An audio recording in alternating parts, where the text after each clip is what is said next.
So Tate, thanks for jumping on. I think it's 7:30 your time or 7 o'clock your time Yeah. in Gold Coast. So thanks for jumping on, mate. And I follow your vlog online as a Jim's Mowing franchisee, and a lot of other people do as well. You've got some good views as well on some of your content talking about your journey as a Jim's franchisee. And you've just about done have you done your first year yet? Yeah, I have. Yeah, nearly a year and 3 months now. So 23rd of August last year when's that? 23rd of August. It'd be 1 year and three months since then. So how have you found it all? yeah, it's been good. Like it's been a real journey, and I guess the whole motivation behind doing the vlog was to, I guess, really put a bit of a timeline to how my experience is for other gyms, because that was the one thing I saw a lot of great content about the gym's process and the marketing aspect of it. But where I felt would be a really cool thing to do was just to, I guess, do that bit of a timeline on how I've gone into the gym's process and how I found it through that last year in particular. Because I think that's helped. I hope that's helped other prospective gyms mowing contractors or people considering the industry to get something out of it and hopefully get them on board in some way too. Well, it definitely has from the comments. So obviously a lot of people who watch you'll do a lot of research rather than watching the brand account, because that's obviously going to be all my stuff. They can watch your stuff from a franchisee's perspective. And obviously you talk in a very open way. So it's not just all positive all the time. You talk about the setbacks as well and your challenges and all that sort of thing, which is a really good thing to do. Yeah, definitely.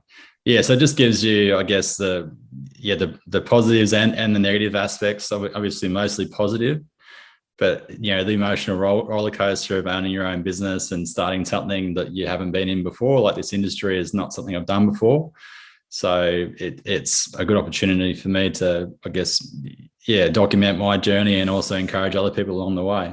Now, for those who don't follow you, maybe you want to talk about your background in regards to what you're doing prior and how you found the first, let's say, month or a couple of weeks going from your old job to being a business owner in the field. Yeah. So basically my background was youth work. I started with a company 11 years previous to starting the gyms. And from there, I worked in youth, working with disengaged youth in the high school kind of situation. And then they came into our programs called Get Set for Work programs.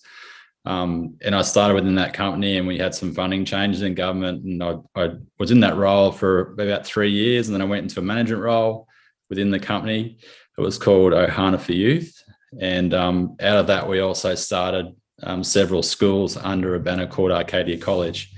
So my kind of job evolved from being a youth worker to an admin manager, then to a services manager. In the last few years I was a risk and compliance and ICT manager, and we had 2 companies, and we had about 5 sites, and we had 2 schools set up at the time. So yeah, a lot of desk work at the time. So fairly stuck to a desk. We had a couple of sites in Brisbane and on the Gold Coast. We had sort of a heap of different sites there. A school that was about $23 million that we built at the Seabus Stadium in Robina.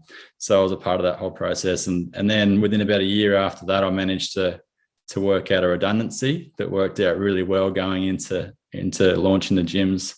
Gave me a bit of extra money in the pocket to start it and take a bit of time off in the meantime as well. So, and what prompted the change? Previously, I'd been a mechanic before then. So I had done some physical labor, bit of construction work when I was in my teens.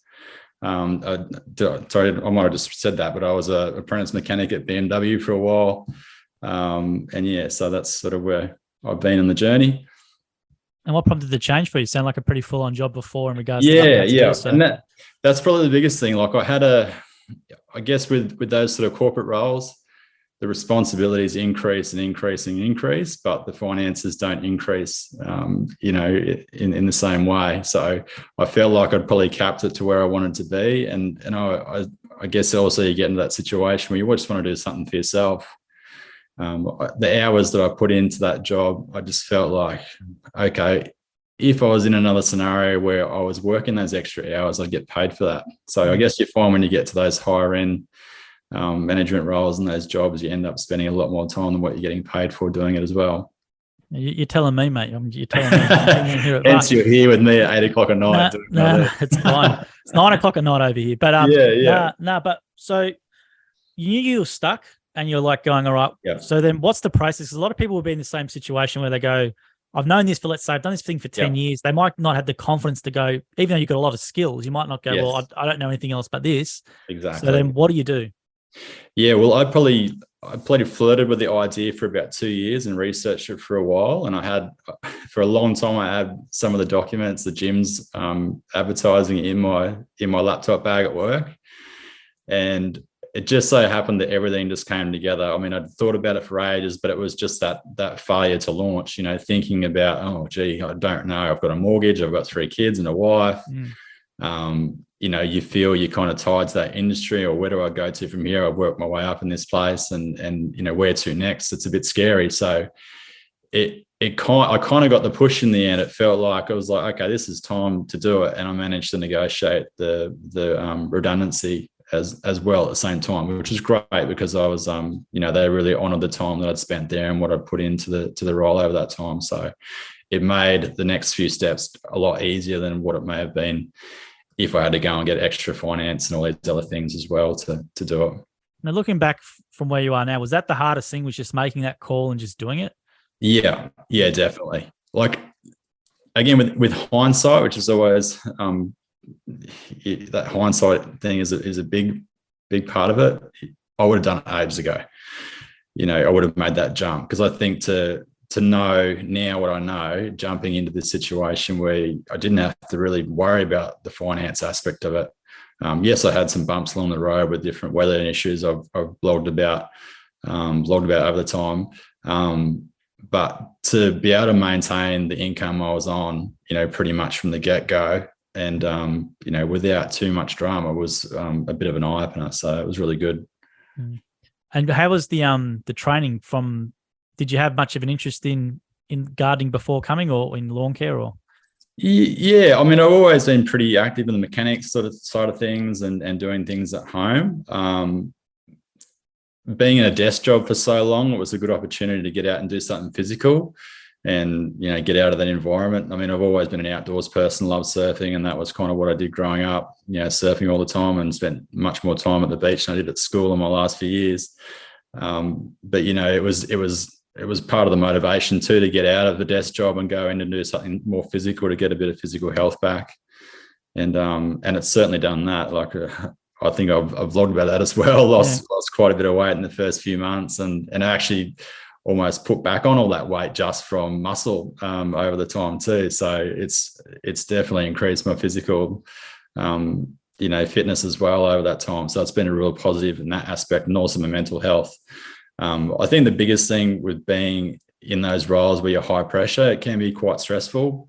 And when you feel like you're trapped, it really can, smash your mental health. And I think that was the big thing for me. I was like, I just need to get outdoors. I need to do something physical, something that I feel like I have control over, and what, where to next, and what I want to do, and being able to manage your business is probably one of the biggest pros of launching into gyms, for sure. Absolutely. And how did you find the training experience back in Melbourne? You came for training. So how did you find all that? Yeah, I loved it. We sort of got stuck in the COVID process, so we managed to go down there, and we got a couple of days in, and I had to fly back early because it was all getting locked down. The training was phenomenal. The food was awesome, and the accommodation was great. So it was a really good opportunity to get an idea of the culture of gyms and understand, I guess, the behind the scenes aspect. So it really helps prepare you for your next steps, and gives you confidence going into the next steps. That's for sure. Cool. Now, what was your first week like when you get back? Day one comes, leads are on. Yeah. It's sort of like, what's the next step? Like, what do you do? So can you maybe walk through people through the first day or through the first week from your perspective? Yeah. Well, literally the first day I was like, oh, okay, I'm going to go and mow a friend's yard. It was a great friend of mine. And I thought, I'll just do that just to do something cool to start with. And literally within the first 15 minutes, I got a lead. So it never happened. And I ended up going to the first lead, and basically quoted that job. It was a mowing job for a place that was a bit overgrown and under-maintained. It was just a once-off job, and literally, made the quote, got the job. I've actually vlogged that first job that I did, and realised I underquoted a little bit in the first one. which is definitely a bit of a process of learning how to quote those jobs effectively.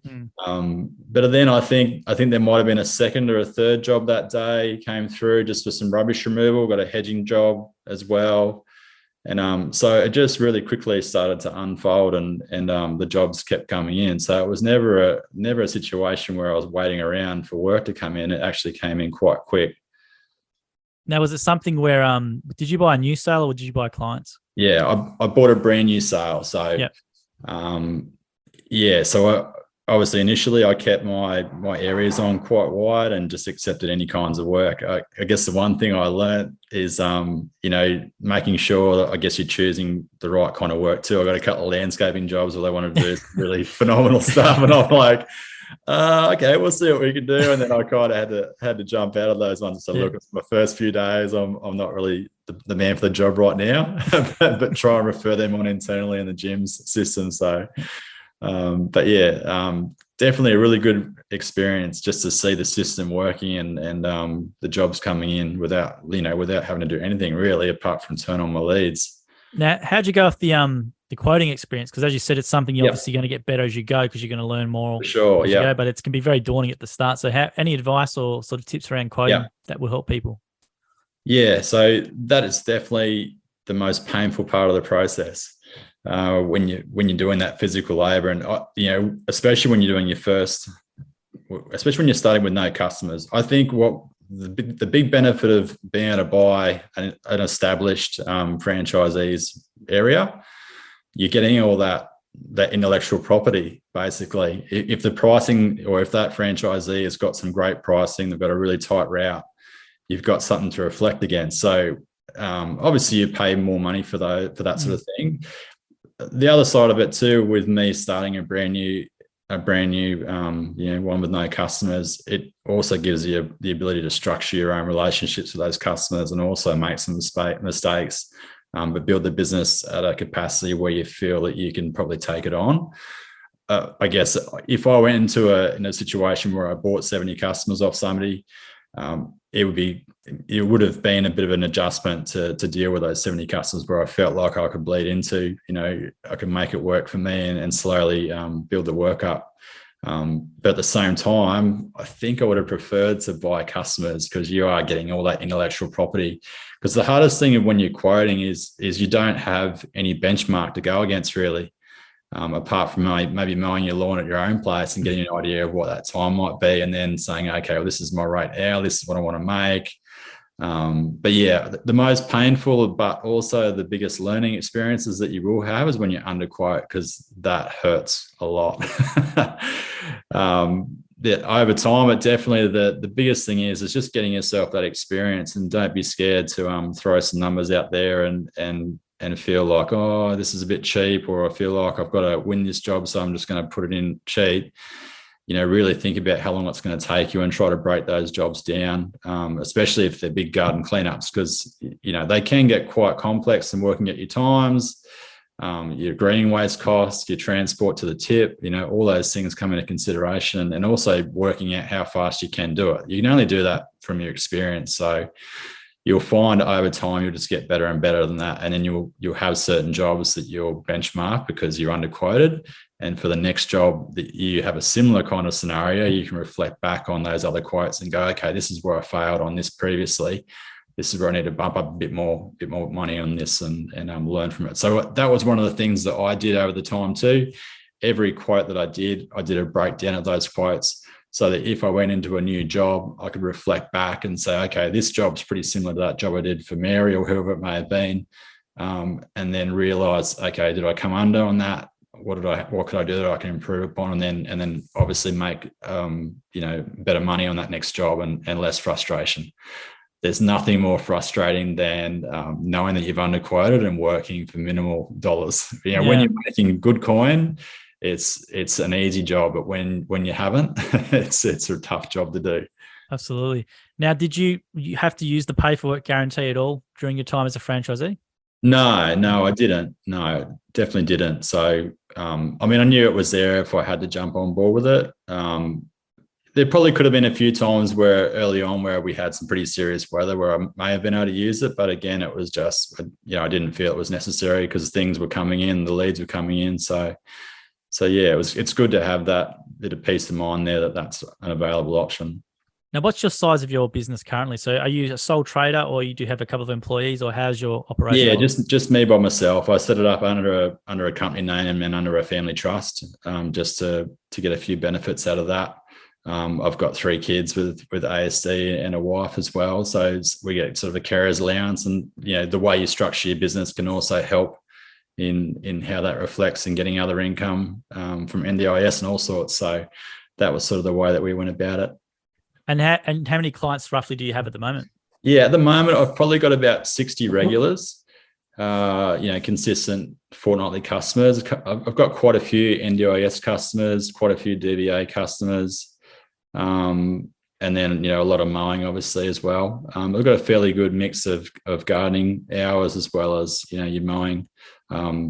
Particularly, the biggest issues that I have in the first year, we had La Nina, so it was full on, and going into that first season, that was a little bit daunting.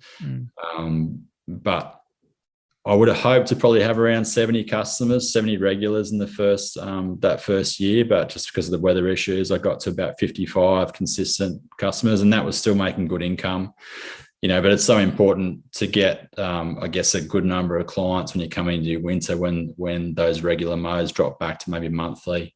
And you got to look for other opportunities like doing more garden cleanups. But in saying that, again, once you turn the leads on, you get those one-off jobs, you get the pressure cleaning jobs, you get the extra sort of ones that you don't have time to do through the summer period because it's so full on. You do those in your winter period, so you keep you chugging along. And it's still, I did quite well financially through that period as well. I just sort of chose to have a bit of time off, to be honest, as well. That's good, because the first year's the toughest. So, if you get through the first year, and from what it sounds like, you've obviously you're a family man, so you got 3 children. So having the sole trader where you don't have to worry about an employee or anything, you can just worry about yourself, and you can go and be with them. Is that how you've structured your business? Yeah. I mean, it definitely, from what I hear, obviously you just control yourself and you're working for yourself. So my biggest thing is just making sure I understand the business more effectively over this first year and having that foundation, and then building on that once I want to get an employee. So my goal this year is to get to 70, maybe 80 customers as regulars, and then consider putting on a person, whether it's an apprenticeship for a young person or whatever that might be, to build the business a bit more. But I think it's just the best thing that I've found through the process is that really you just choose how you want to structure your business. If you want to focus on just mowing, you can just do that. If you want to do garden cleanups and landscaping, you can do that. So you can, if you feel something's not working for you, you don't look like doing all the gardening and hedging. Well, you don't have to do that. You can make the business work for you in that aspect. So that's probably the good thing. I think that, if at any point that I found it was hard on the body, or maybe I'd look at doing some more ride-on work or whatever that might be, just to adapt it to my needs. So that's probably the best, one of the best things about it is you've got that flexibility to adapt it to your needs. And what are the jobs that you enjoy doing the most? I've got a couple of NDIS clients and a couple of gardening jobs where there's some beautiful hedges, and also you build those great relationships with customers as well. So some of that's actually some of the most enjoyable, going and having a chat to some of the people that you meet, is some of the beautiful properties that you deal with. But I also like the fact that you can get in and get out with the mowing. Initially, you've got to kind of get a pretty wide area with your mowing, but you just want to try to bring your routes back in. And I think that's the biggest thing. Now, if you look at my business from a year ago to what it is now, it's a lot easier for me to make money, essentially because it's way more efficient than what it was when I first started. And I think one of the biggest issues that you'll have is that you get your business to a stage where you might have 60 customers or whatever it might be, and then you feel a little bit like, oh, I can't drop these customers because but the next step forward actually means dropping some of those customers. So I had customers that were probably half an hour, 45 minutes away from my initial sort of time starting. And you might be doing a $66 lawn, but traveling half an hour to get there and then half an hour to come back. So I found quite early, once I got a bit more established, as much as I felt like I didn't want to drop those jobs, it actually opened opportunities for me to get more work in my area and make my business more efficient. So it's kind of like the pruning aspect. You're going into spring season, it's an opportunity to prune back the jobs that aren't cost effective, or the customers that might not be working out, or you've priced something incorrectly and you need to do a price increase. So it's just that process of pruning your business to make it more efficient. So that's an exciting thing to see in the last 12 months, that I can make a lot more money in a day than maybe what I did when I first started, just of a waste of travel or whatever it might have been, or bad pricing. So again, learning from those underquotes, you can go into a situation more confident to make a better price and obviously make better cash when you're doing the job. Awesome. Now, do you want to talk about the equipment you're running? So you got a good vlog on the when you first start the trailer setup with the solar and all that sort of stuff. So maybe you want to run through the equipment you're running and why you use it. Yeah. So basically, I started off all electric. I set out a trailer with some EnerDrive equipment like inverters and DC to DC chargers, and a big solar panel on the roof. And I ran a full electric setup. So I started in, I guess, was it early spring, 23rd of August. So things are just starting to kick off, and I use all the Ego equipment. I had the select cut mower, I had all their multi-tools and some commercial gear, and a heap of batteries that I got through when I first purchased the equipment. They gave a heap of free batteries. And I got into it pretty I guess I got into the process, and within that 3 months, I realized that the mower was probably not quite there for Queensland lawns. And I went and bought myself a Bush Ranger with a Honda engine on it, the 800 SP. Mm-hmm. And so you just find when you're going through, doing big cleanups and stuff, you need a bit of extra power there. But for maintain lawns, definitely the electric mower is great for maintain lawns. And I'd like to probably get a Blink mower at some stage down the track too, but I mean, they're fairly expensive. They are expensive, yeah. Yeah. So I think I'll get there, but it seems to be working pretty well with what I've got now. So in saying that, I love the electric gear. I love the fact that I don't have to deal with petrol, the hedging and stuff, and dealing with not having the noise in your ears the whole time makes such a difference. You can hear a podcast when you're out in the gardens doing stuff. So it's actually, and I think for the customers too, it's a really good experience for them as well. Yeah, I think that's the three things. Yeah, the customer experience, where you could probably use the blower or do whatever, and you're not going to get as hopefully any anger towards you for doing it. But the you're hearing as well, so you can listen to the music in the podcast. And the third is just the weight of it. Obviously, you would have tried some petrol, brush cutters or whatever, and compared to the weight of the Ego stuff, it's a hell of a lot lighter. Yeah, that's it for sure. Yeah, I recently purchased I've got a Husqvarna, just a dedicated pole hedger, and it's just phenomenal. Like, it's so nice to use, and again, it's even lighter than some of the other gear that I've had. So I can't complain about the electric gear. It's pretty awesome. The main thing is just having an ability to charge on the go, which is quite easy these days to set up for a bit of extra money.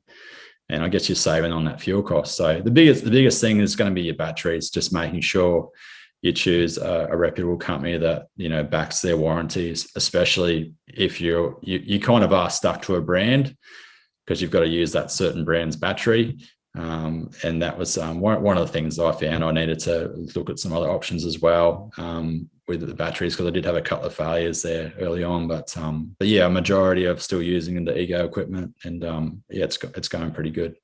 Awesome. And I was going to say, with the vlog, people can check out your YouTube channel, Jim's Mowing Oxenford, and you've got the whole setup there and your journey there, and it's, as I said, got a lot of views on it from people watching about the brand. But how's the body overall? Because you come from the office environment, going out to the body, going out into the field. Sorry. So how was the body the first couple of weeks? I know you talk about this a bit on your vlog.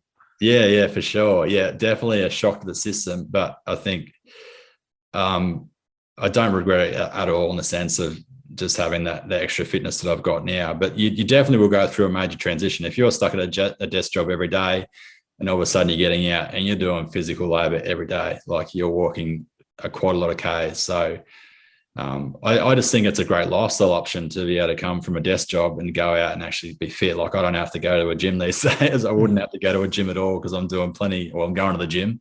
But you know, I don't have to don't have to worry about the extra exercise now, that's for sure. Because just even doing your hedge work and stuff, like as I said, I lost a heap of fat. I put on a heap of muscle just from doing all your hedging and pushing mowers, and you know, you're doing a lot of physical work. So it's great fitness, that's for sure. Yeah, it's an aspect we don't push that much as a benefit, saying weight loss. You know, we don't put like a tick saying, you know, work for yourself and then weight loss is one. But from meeting a lot of people who come in training, and some, you know, within 3 months they've lost 12 kilos or 15 kilos or something like that, and it just drops right off. And if you've got any health issues or something, like it's a fantastic option to do it. I got a great example of this. So I went through a process when I was just at the end of my work, where I was in a situation where I was quite stressed. And I had central sleep apnea, and I literally have a recording from a sleep center overnight test where they monitor you overnight. And basically 3 years past that first initial test, I went back probably only I guess 3 or 4 months ago, and they had reflection of those 2 tests, and my sleep apneas had just gone to basically nothing. So I went from a situation where I was potentially going to have to be on a CPAP machine to within a year it would have been, being in gyms, to not having any apneas hardly at all. So the doctor, when I went and followed up with them, they were like, "Oh, what's changed?" Like, and I just said, "Well, I've lost a bit of weight. I'm doing this physical exercise." And he said, "Well, I can't see the need for you to have to do any more diagnosis, or it seems like you're fine the way you are currently." So that's definitely it's a good pro of the getting fit aspect of it for sure. But I mean, I got to probably 3 months. I call that my 3-month bump on the gym's vlog that I did. And you definitely get to a point where your body is like, "Oh, hang on, what's going on here? I'm not used to this." So you will have that wall that you hit at some point, where your body is just like, "I'm not sure about this anymore." But once you push through that, like I find now that I'm fine. Like this, it took a while to get through that, but once I got through that, your body just adapts to that, and it only gets better from there. And how's your overall? You mentioned it before, mental health and overall well-being. So how would you describe the difference between you 12 months ago to what you are now? Yeah, massive. I think the biggest thing with anxiety in particular is that it's processing future risk or future anxiety. It's kind of trying to always prioritize certain things or fix things before they happen. So when you feel like you're out of control and you don't have no power over what you do or what you can want to do or whatever, the fact that you can run your own business and make your own decisions, it puts that control back into your hands as to what you want to do. And what, essentially there's certain times where I go out in business and go out for a day at work and I'm like, it's beautiful. There's a beautiful, cool breeze. And I'm like, how good's this? The fact that I get to cruise around and mow people's lawns and I'm not stuck in an office somewhere doing something that I feel like I don't want to do, or going a direction that I feel like I'm being pulled, but I don't agree with. Or, again, the business is being shaped around what you want. One of the big things, is it's a service industry business. And that was one of my things that I really loved about my previous job, because I was always just focused on customer service and I always did things to the best of my ability. So the fact that you can use those skills and also have some systems set up and use that experience from my previous corporate stuff and put that into your business, all those assets, definitely anybody can be trained how to do this thing or get the skills to do these things. It's not rocket science, but you've got to have a bit of good customer service and some good administration skills. And so the stuff that I brought in from my corporate role into learning how to use Xero, into learning how to use the gym's job systems, and that was all great, great previous experience to bring in. So having that control over what you want to do moving forward, whether you want to build your business up and have several people on, or you just want to chug along and just enjoy it, that definitely minimizes that anxiety and helps with your mental health, feeling like you can choose your path rather than feel like you've been dragged along somewhere potentially. No, it's a great point. And how did you go in the early days, just out of interest, from the employee mindset, where you're probably committing a lot of like your energy and you're treating it like your own business, to actually, now this is actually my own business? How did that shift go with you? Yeah, I guess I always had high expectations with my previous role too, and I kind of ran it like I probably would have tried to run my own business. But in saying that, there's definitely, this is your business. Everything, your reputation is it relies on you wholly and solely if you're the sole operator.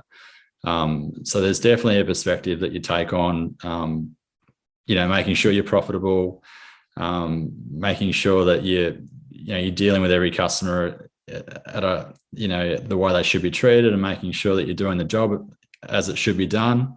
Not taking shortcuts, because, I guess you'd probably be more inclined to be a little bit lazy if you're working for somebody else. But when it's your own business and it's essentially your own kind of brand, you're putting your name behind it and it represents you. So it definitely helps having that kind of mindset. And what's some advice, or is there any sort of things you might do differently to others in regards to customer service, or is there some sort of how you treat quotes or a new lead? Is there some sort of advice you can provide that you might have in regards to that? Yeah, well, definitely the first call within the first few minutes is a big one. As soon as you get that lead, you should be calling straight away. You shouldn't leave it half an hour or whatever. I'll get back to it within that 2-hour bracket. I just think that's silly to wait that long. Like, get it while it comes in. And so many times you ring that customer and they'll go, "Oh, geez, that was quick." And that's the first impression that you give in the business. And I think that's why, getting those quotes and being successful at the quotes, really, it's around that first 5 minutes of contacting the customer. And straight away they're like, "Oh, nobody's called me back," and you've called me in the first couple of minutes. And I've had clients say that to me, nobody ever called me back, or they said they were going to come out and they never came out. And that's essentially, you're selling yourself in the first 5 minutes of that you're reliable, that you're professional, and that you follow up with what you say you're going to do. So probably one of the main things that I would do is definitely try to book that quote in on the same day as well. I watched a heap of videos and listened to Dan and listened to John Delaney and a heap of other gyms kind of ones of how they go about that process. And so I try to use that in my own business. And if you can get there, quote it, and literally have time to do the job on the same day, you've sold that customer and they've had that awesome first experience. And so, even if the guy's $20 cheaper than you, because there probably will be people that are cheaper than you to do that. The fact that you've given that good customer service, people are like, "Oh, I want this person on. I don't want to pay that other person that's cheap."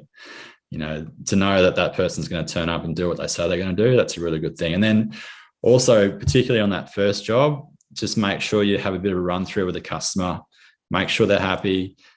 Sometimes they're away. I send them a couple of texts just to show them how the job's processing or progressing through the day. So, it just shows that you take pride in what you do, and it also gets them excited and as part of the journey too. No, it's a great point, because I've been out to a few franchisees in the day in the field and in other divisions like fencing and stuff. And the one franchisee went out to Justin, really good fella. He used any change or anything that was, he needed to different. He grabbed the customer from inside and grabbed him 15 times. Yeah. But the customer then, as you said, felt involved in the process, and the job was going to be done 100% right. So that's some really good advice. Yeah. Yeah. It's definitely a learning process in that, and just making sure you're asking the right questions to the customer on your first interaction. What was your previous experience like? Is there anything that you want me to focus on that the last guy didn't have? Because there's a reason why you're there. Either you might have been the first option, or they might have had a bad experience, or that guy didn't turn up. So it's your opportunity to make that right and give them confidence in that first interaction. So, that in itself will definitely get your customers and make your business grow a lot quicker, and also get you those five-star reviews as well. Because I've had a lot of customers do that as well. They'll just make sure that they put that in for me, and you get to read the comments, and it's also good to see those comments.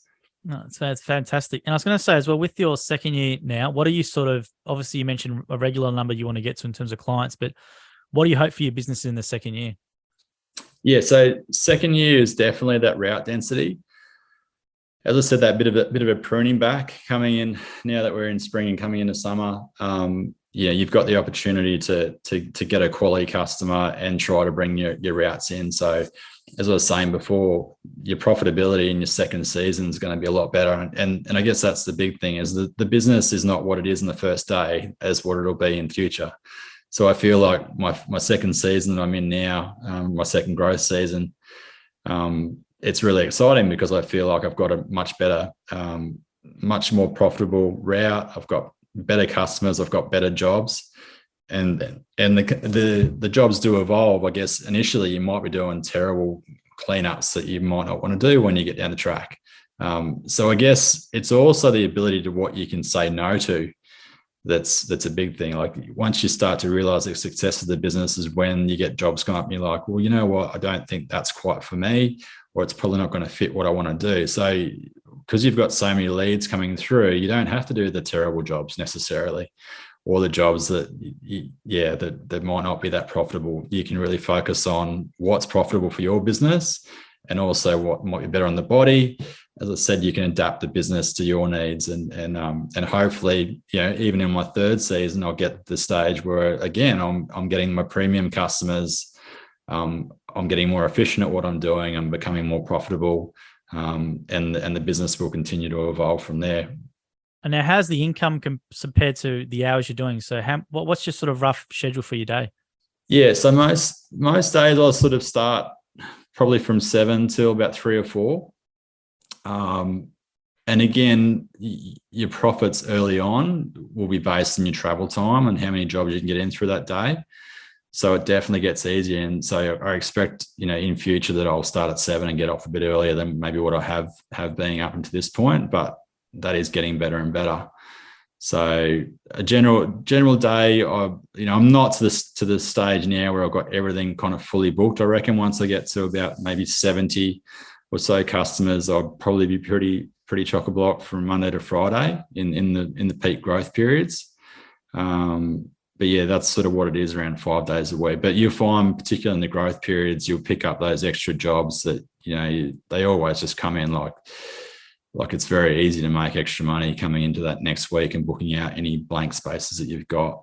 But what I've done recently is just, I had a bit of time off. My wife went and had some surgery, and then she was away for a few days for her 40th.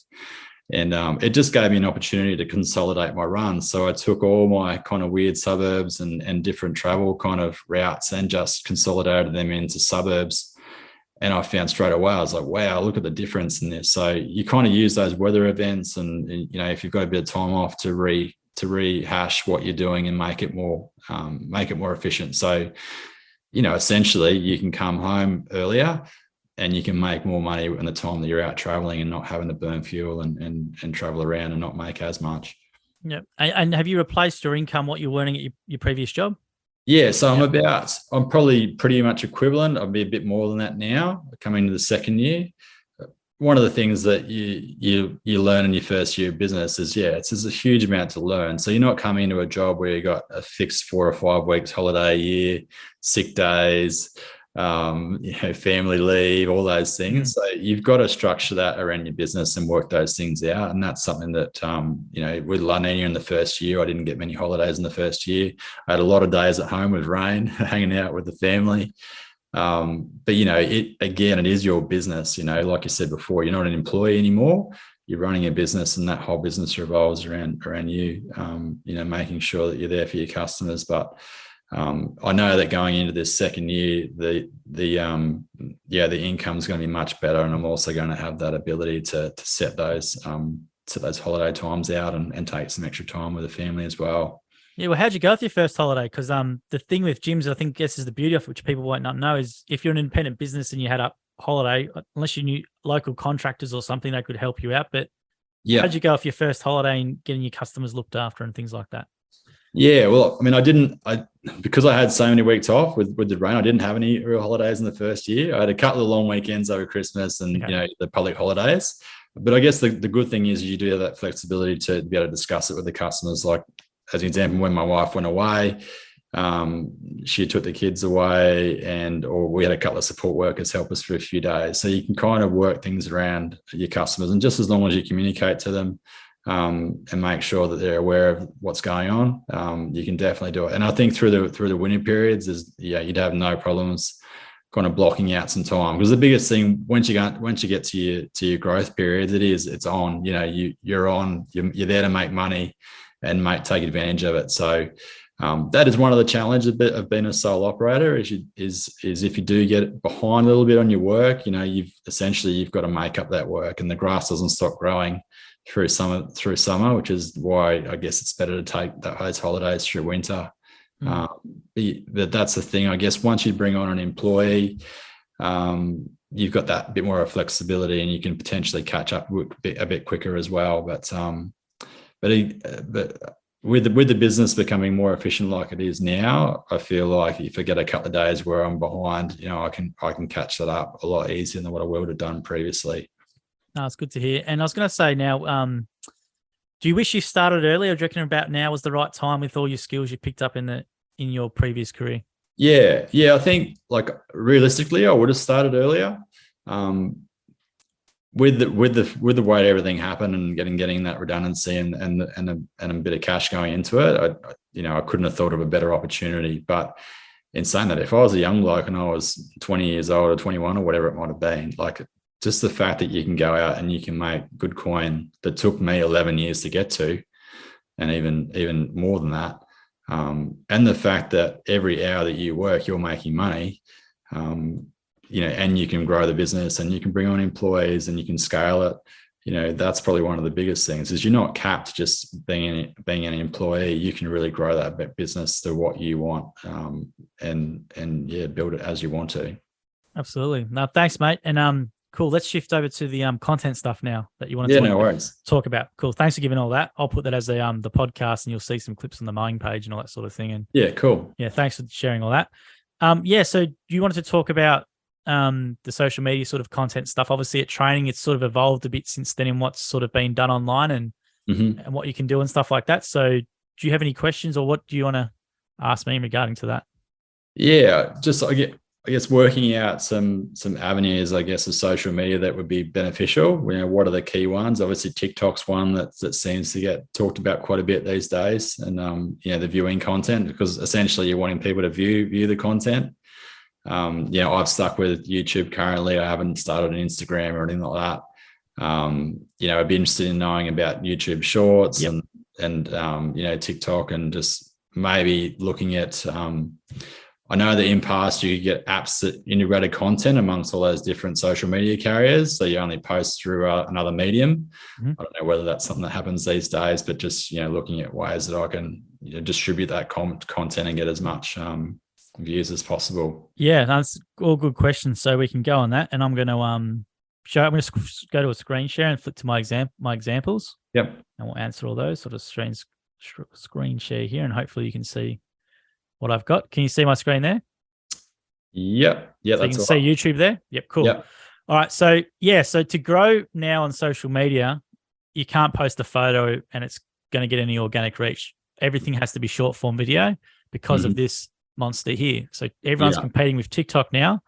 Because Instagram, Meta could not buy TikTok, they're copying it, right? So TikTok's obviously not going to be bought by the American company, so they're copying it. So basically they're in a war at the moment for at least the next year or two, basically saying, put your short video here, put your short video here. We're going to give you all this reach, but we want to put, we want you to put all your content in here so you get hooked into this platform.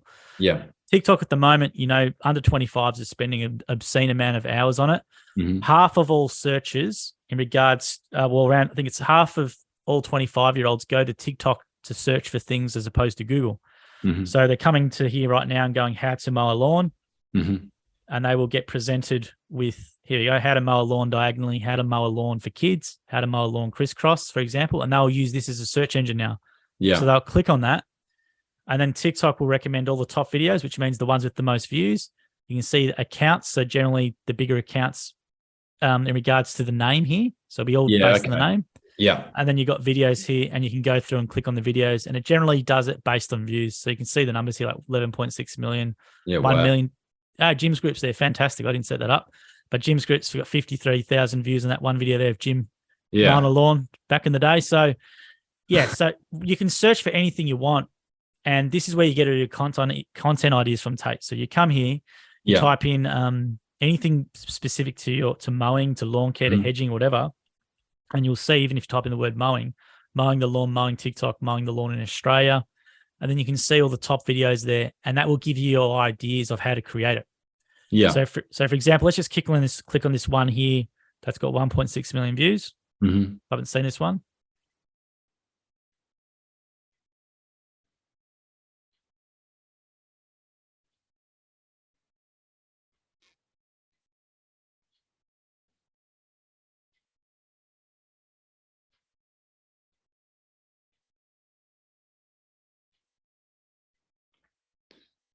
Yeah, 1.6 million views. Yeah.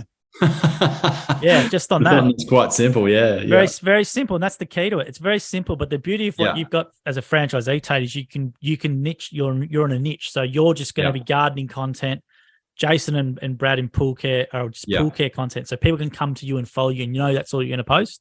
Yeah. Whereas with me, with Jim's Group, I've got to post a bit of everything. So for me, it's a bit harder. But in regards to this, so you can come here and you can pick any video you like, and you can just look at how they've created it. Now, in regards to the technical side of creating these, it's not that hard. Like, really, most of what they do is they set up a they set up a phone on like a stand you can buy from Amazon for like $15 and put it and just film the whole job.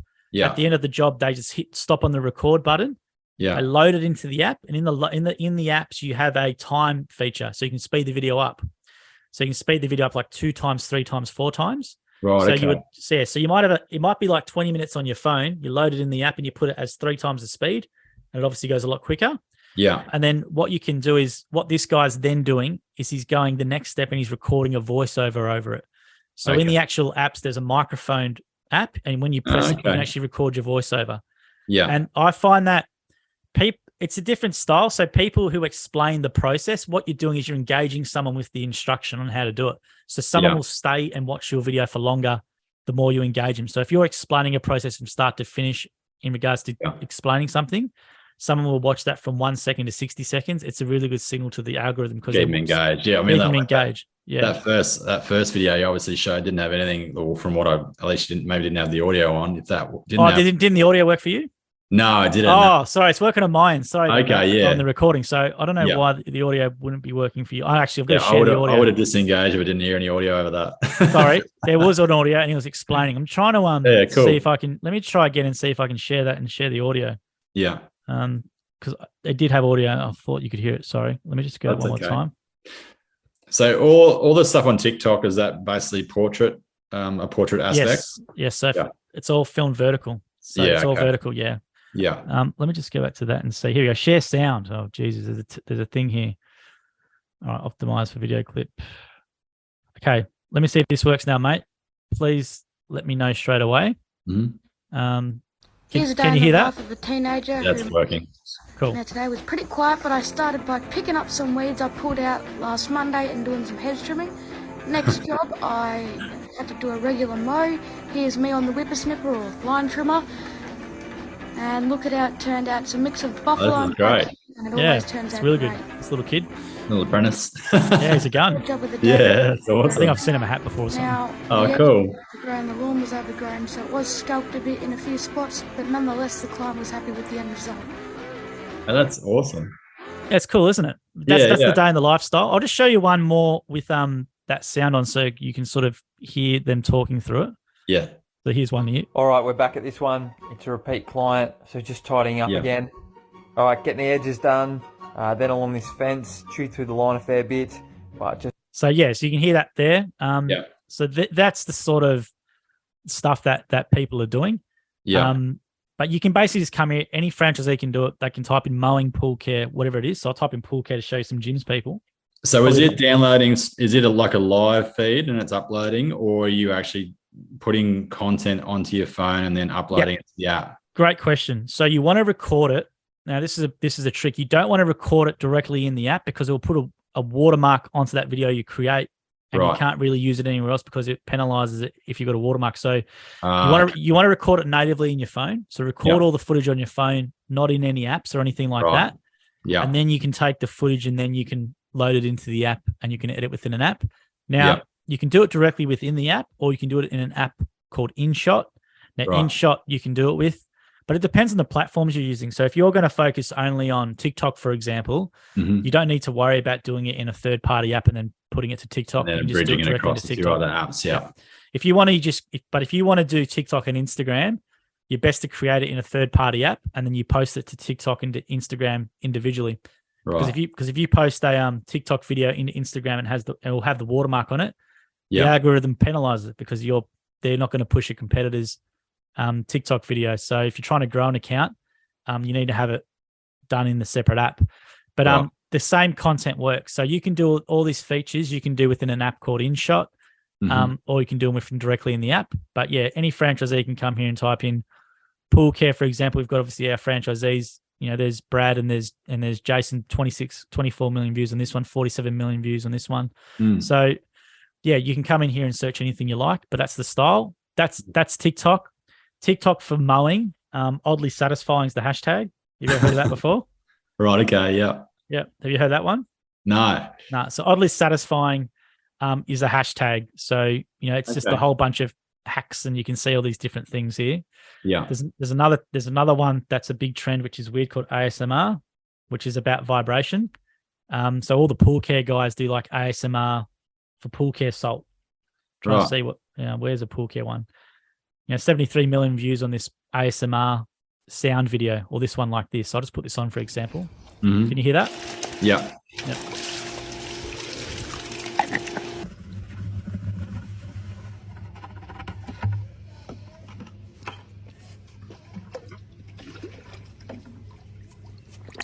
So what does AMSR stand for? It stands for, it's some technical term. I'll just Google it right now because I know what it does stand for. ASMR meaning. So ASMR stands for Autonomous Sensory Meridian Response. And it's an intense tingling sensation that some people feel when they hear certain sounds and see certain visual stimulants.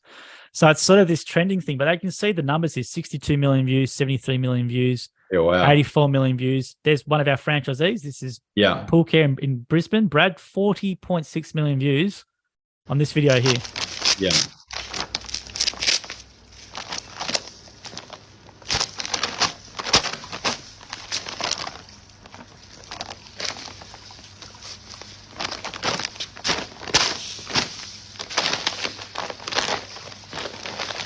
And that was actually a fail video for ASMR, but it's had 40.6 million views. So, wow. Yeah. So basically, you can find trends on TikTok or on Instagram. There'll be trends like ASMR video for equipment stuff. So with lawn care, you could definitely do silver videos like this. Yeah. Those vibrations and stuff. And the other one would be oddly satisfying. So oddly satisfying. With that. But lawn care's got a huge lawn care's got a huge following on TikTok. Yeah. So you can replicate a lot of these things. A really good guy to follow, I recommend, is Tim the Lawnmower Man. Yeah, I've got Tim on all my YouTube stuff. Yeah, he's great. And and the reason why he's so successful is because he does those random acts of maintenance with the lawns. Yeah. You know what I mean? So if you want to, you could always do something like that. Yeah.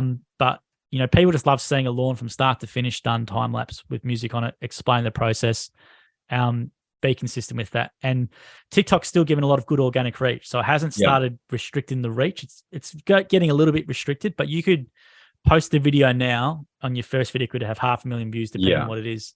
You can't get that on any other platform at the moment. So that's TikTok. Do you have any questions about that sort of platform or? So with the different graphics and the text overlays and stuff, do they do that all through the app as well, or is that just great question? Yep. So you can do that directly within TikTok. You can just use the text app and type. Yeah. With ones like this, they're putting it into a third party app and they're putting barriers, not barriers, sort of like padding and stuff like on it. So you could use an app like InShot for it. You could go next level. You could import your footage into your computer, create it on your computer, then bring it back to your phone. But that's a lot of effort if you've had a hard day in the field. Yeah. So I don't think the main thing with short form video is the first 3-second hook. Yeah. So, if you do post a video, post like just put like a permanent heading on there and what it is, overgrown lawn, whatever it is as a heading. So when someone scrolls through the feed, they see that and they know what it is instantly. So that's the main thing. And so obviously the hashtags are a really important one too. A little bit. So they're not as important as they used to be. So you probably want to use maximum 4 or 5 hashtags. With TikTok, for whatever reason, what I've been told, is the first three are the most important. Mm-hmm. So the first three, if you're talking in your video as well, you want to put on auto captions because it actually will scan the video and hear your audio. So if you're saying things like, this is a lawn care video or something like that, the hashtag you want to use with that is hashtag lawn care, hashtag this and that. But you can just see here as well for a bit of a scan with the hashtags. Mm-hmm. I don't know if you can see that there. I'll screen share again. Sorry, just go here. So if you can see here, hashtags here, like, so lawn care, lawnmower. Yeah. That's fine. FYP means for you page. Mm-hmm. So a lot of people, for you page is one of the most popular hashtags, but they've all got like, 5 max 3. So you don't need to go too crazy on that and all that research nonsense. It doesn't really matter. Now, any questions about that TikTok sort of stuff or? No, that seems pretty self-explanatory. So obviously just setting up on a phone and doing some short videos. Yes. And then basically you can do the overlays. And also will it convert what you're saying into the video as well? Then that can do that overlay. Oh yeah. So what will happen is when you record the video and then if you're talking, there'll be a thing on the side where you can auto caption it and it'll auto caption it for you. Yeah. But in regards to putting the text overlay on there, there'll be a function there which says text. You just press T and you type it in and then you can change the length of it. So it actually has an editor within its own TikTok app. So TikTok's cool. If you just want to use TikTok, it's got its own editor in there. So you tap the editor and it actually has like a timeline.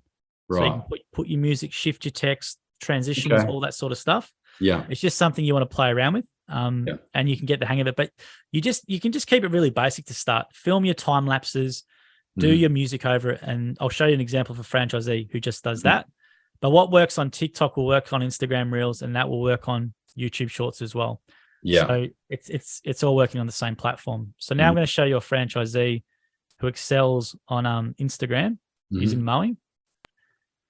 So this is a franchisee he's got his page is all about grass and gardens, but his gym's mowing his cars park, and he's got 101,000 followers on Instagram, which is amazing. It's really good achievement. This is Sammy Saeed in I've seen some of his stuff. Yeah. He's a legend. So he does a great job because he keeps it simple, but he's regular. So he posts up pretty twice a day or something like that. I actually use his content on our Jim's Mowing YouTube channel, and it's the best stuff because it gets a lot of short views. But you can just see the numbers here, Tate, 70,000, 90,000, 150,000. Trying to find the numbers down here of some older stuff, 60, 600,000. He's got like a couple of 2 million, 4.4 million, 3.3 million, 1.7. And the fantastic thing for the division is like if someone comes across this one here. Yeah, seen that one the other day. Yeah. There's no sound on this one. It's just him literally doing it. But they know that Jim's Mowing will now do hedging, right? So And the great thing with the social media platforms is they try and keep it local to your country. So it's not something where they're going to show it to people in Canada or America. They will if you get a clip like this with those views, but they'll try and keep your views into Australia.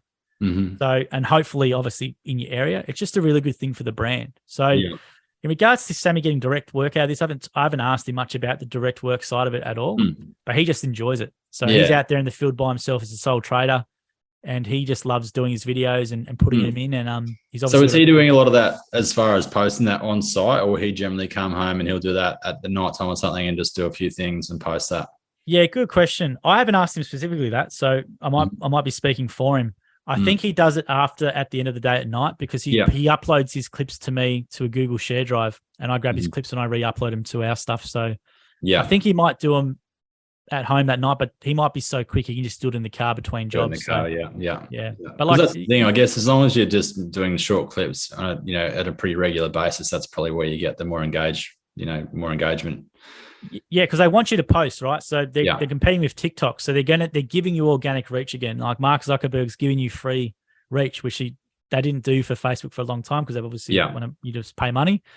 But you can see 23.4 million views in this one video here of him doing this hedge here, right? So they want you to post videos, and if you can post 2 to 3 times a day of short reels, that's the way to build an Instagram account now. You can't build an Instagram account just posting photos. Because it's just not, you don't get any reach. You only get reach now doing reels. It's changed a lot, Yeah, and Instagram's come out and said they're a video sharing platform now. So the CEO said that. So photos on your profile is good if you're trying to use it like as a business profile where someone's going to come and Yeah, I mean, so much more is portrayed in a video, than just an image. So it's That's right. It's interesting. You can see that I can do the job of quality, and people like that sort of stuff. But as a brand, like, it's just been magic, Sammy and the Pool Care blokes. But we need more blokes like yourself and other people having a crack, because he's in New South Wales. It'd be great to have someone in Gold Coast. Yeah. Imagine if you had every capital city covered with a summit to the level of Sam. You're like, it's just amazing for marketing. So would he be reposting that in something like TikTok? And he does. Yeah. Yeah. Okay. So he just uses the same videos and basically uploads into the different. Yeah. So what he does is, you can see here, there's no watermark on there.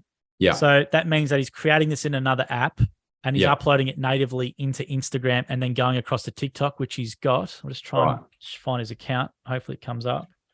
So that was potentially, what was that application you said that you? InShot. InShot's one of them. There are heaps of them. Yeah. This is his TikTok here. Cool. He's got okay, cool. 6,000 followers. So he will post the video into here, and then he'll go across to Instagram and post it natively in here. Because if you post that video with the TikTok watermark into here, Instagram knows that, and it won't push your video as far as if it would if it didn't have it.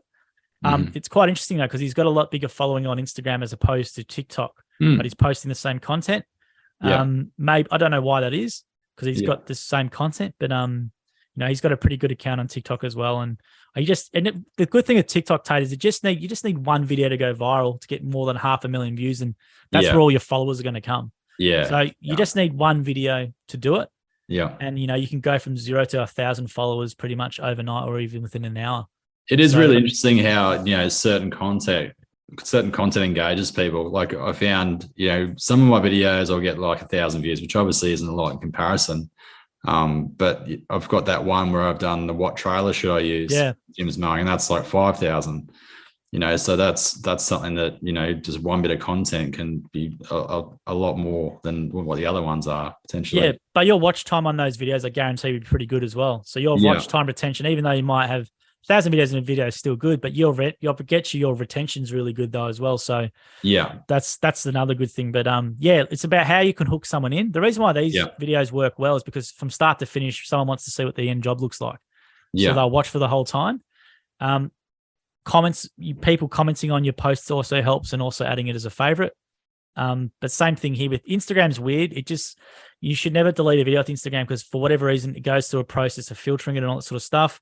Then for whatever reason, a video that doesn't do really well, 2 weeks later might all of a sudden got 50,000 views after having nothing for 2 weeks. So there's just so much content going into it. It's hard to know what works, but you just post in there, you let the algorithm decide, and you do more of it. In regards to YouTube, so we'll come across here to YouTube. So this is the Jim's Mowing channel I started up again.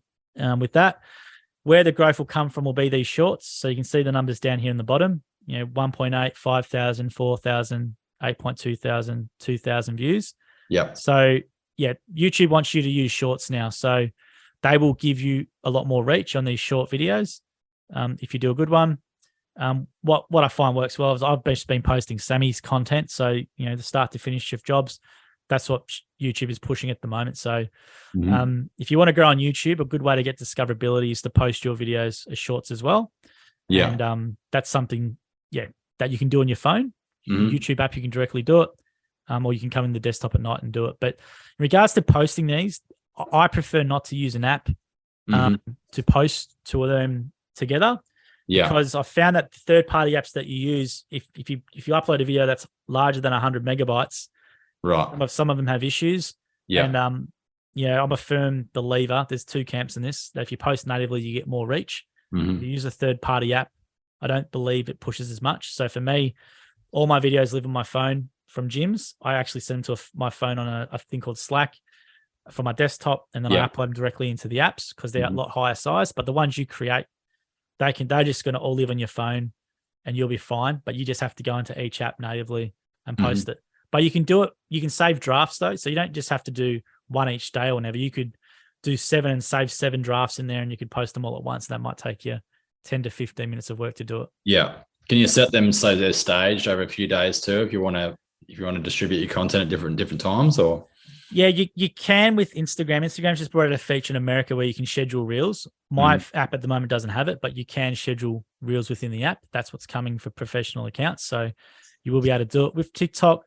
You can't set it as a time. You can set it as a draft, and then when you're ready to post, you go in and post the draft. With YouTube though, YouTube Shorts you can schedule within the desktop app as much as you want, and that's no problem at all. And also even on Facebook pages, you can post reels now on Facebook. I don't know if you've seen that, but Facebook now has reels, and it'll post your Instagram reel to your Facebook page as a reel automatically. So you can have your Instagram page linked to your Facebook page. So when you post the reel there, you'll go directly into your Facebook page as a reel. Okay, cool. And depending on what it is, it can get a heap of views depending on what it is. Yeah. Oh, awesome. But the key to content is first 3 seconds is the hook, because this is how people scroll. They just scroll like that.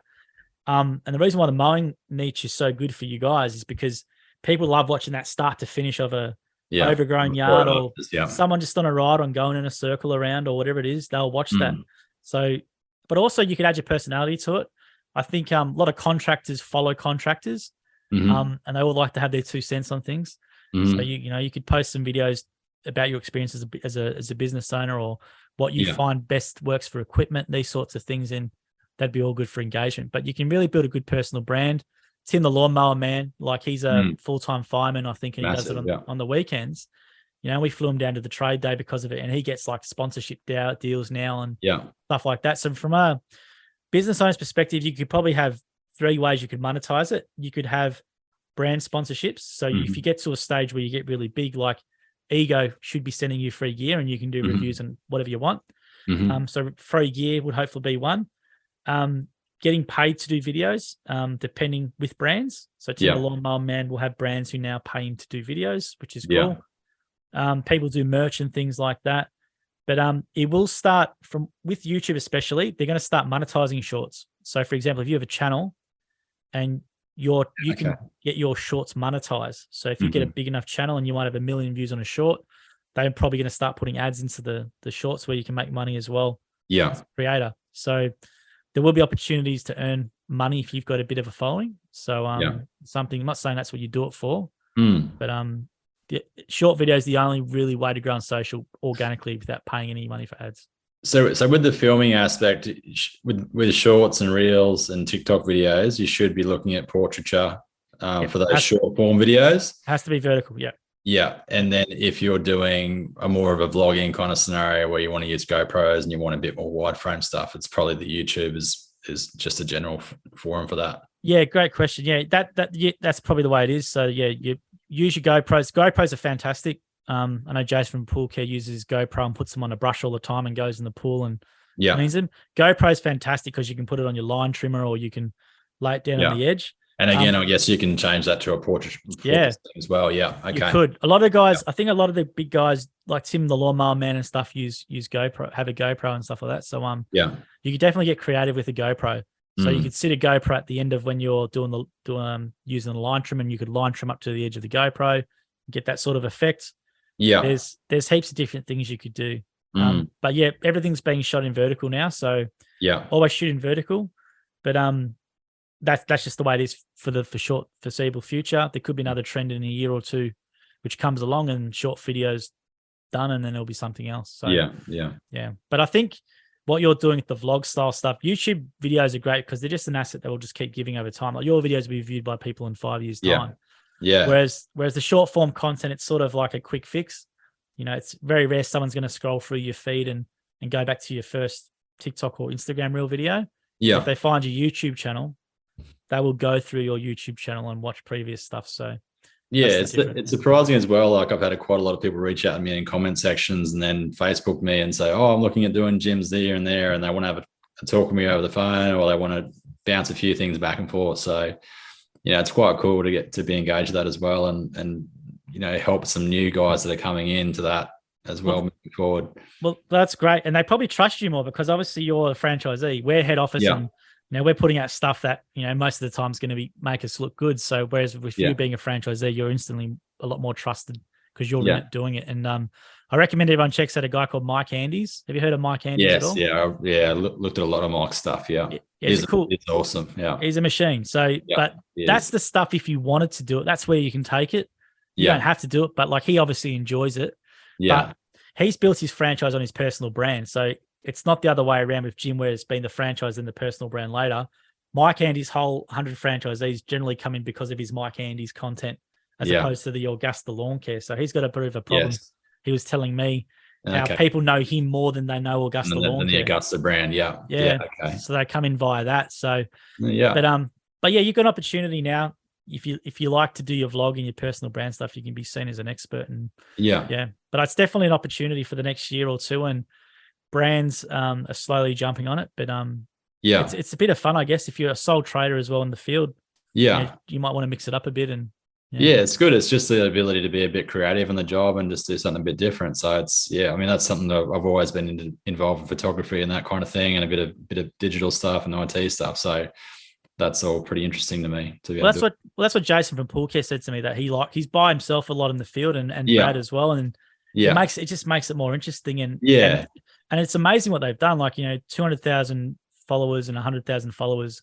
They've done so much for the Pool Care division with 2 franchisees, and we just need more people doing it. So obviously we've got those 2, and we've got Sammy, but we need more people doing it, because it's just amazing reach. Like, 60 million views or 40 million views on an organic video, for free. It doesn't cost anything besides the time. But that's great. Give it a go. And the key to remember is your first video, you're gonna look back at it in a year and go, geez, what was that? That's the key. Even if the gym stuff we did, our stuff from 2019 compared to now, I cringe in it. Like the first Ask Jim was in with my webcam with Jim sitting next to me, and it was the most awkward thing ever when I look back at it now. But you got to start somewhere. So that's it.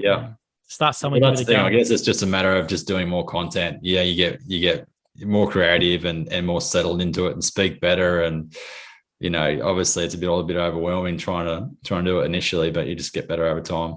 Yeah, well, I think don't be embarrassed, and there's a lot of fear, and people think, oh, what are my friends or families like see it and stuff. Don't worry about that. Jason and Brad are great examples of what they've done, and they basically just said, they enjoy it. They looked up how to improve things, and they got better and better. And the key is to start now, because the reach is still there. The reach always won't be there. So is that just because they're going to monetize it, and your reach won't be as much unless you're paying them money? Pay for ads. That's how they work. They suck you in. They get all the users in, they get them addicted, and they lessen the reach so that to get your video seen by more people, you have to pay money to advertise. That's what Facebook did. And then they've started actually giving some reach back with the Reels content. But it will happen eventually. But at the moment, it's still strike while the iron's hot, at least for the next 6 months to a year. No, that's cool. Be interested to try it out. Well, if you do stuff, please send it to me and we'll post it as well. With Sammy, he just shares me his Google Drive, and I go on there and pick the video, and we'll put it to the Jim's Mowing YouTube channel. And other platforms as well. Cool, mate. Well, thanks for your time, Tate. Is there anything else do you want to cover, or do you want to ask? Or no, that's all pretty good. Lots to take away, and thanks for the opportunity to have a chat to you. It was really cool. No worries. Are you cool with me uploading the interview and stuff like that? No worries, man. That's fine. All right. No worries, Tate. I'll let you go. Thanks for your time tonight. Thanks, Joel. Appreciate it, mate. No worries. Bye. See ya.